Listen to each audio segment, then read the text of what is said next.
After a day in Romans, we're back to the book of Exodus and God's instructions to Moses on the details of the tabernacle. Exodus 27 reads, "You are to construct the altar of acacia wood. The altar must be square, 7.5 feet long and 7.5 feet wide. It must be 4.5 feet high. Make horns for it on its four corners. The horns are to be of one piece. Overlay it with bronze. Make its pots for removing ashes, and its shovels, basins, meat forks, and fire pans. Make all its utensils of bronze. Construct a grate for it of bronze mesh, and make 4 bronze rings on the mesh at its 4 corners. Set it below under the altar's ledge so that the mesh comes halfway up the altar.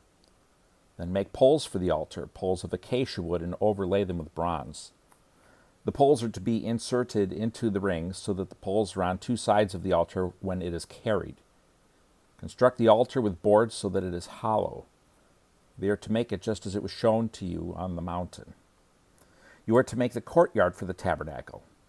Make hangings for the south side of the courtyard out of finely spun linen, 150 feet long on that side, including 20 posts and 20 bronze bases with silver hooks and silver bands for the post. And so make hangings 150 feet long for the north side, including 20 posts and their 20 bronze bases with silver hooks and silver bands for the posts.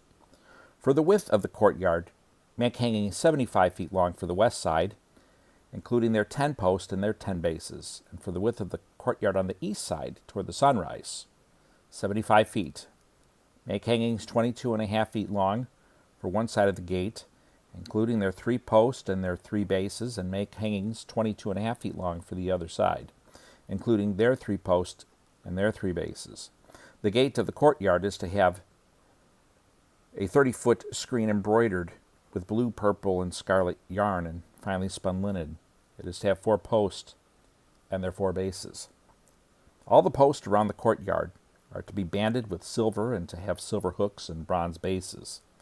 The courtyard is to be 150 feet long, 75 feet wide at each end, and 7.5 feet high, all of it made of finely spun linen. The bases of the post are to be bronze.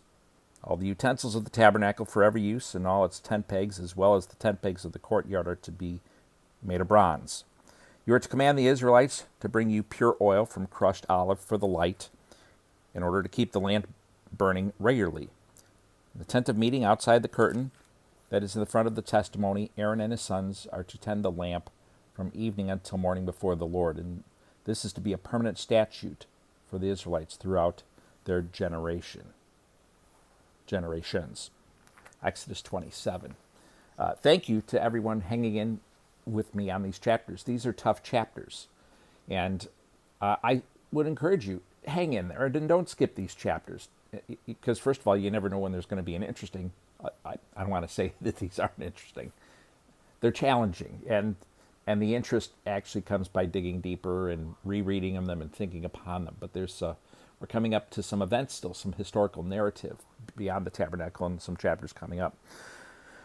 But that being said, these are difficult chapters on the surface to read. As we get into Leviticus after the book of Exodus, those are chapters that on the surface are difficult to read. But hang in there with me. We read them because they are in the Bible, and because if the Bible is the Word of God, and I think it is, God has given these chapters for us to read and to learn from, even if we don't get it right away. This also is the advantage of a 3-year plan through the Bible that we're doing right here.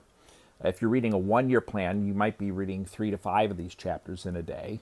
If you're reading something as aggressive as a 1-year plan of the Bible, you could be reading 12 or 13 of these in a day. And if you're reading one of those plans that wants to get through the Bible like 4 times in a year, you can be reading 20 of these chapters in a day.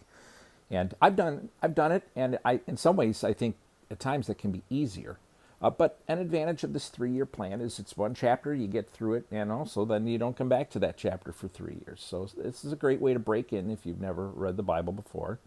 And so hang in there and stay with me. Of course, every 3rd day we get Romans. I guess worst case scenario, you can look at the titles and see when we're doing Romans or Psalms or Proverbs. But I would encourage you, hang in there read through these chapters with me or listen through them with me.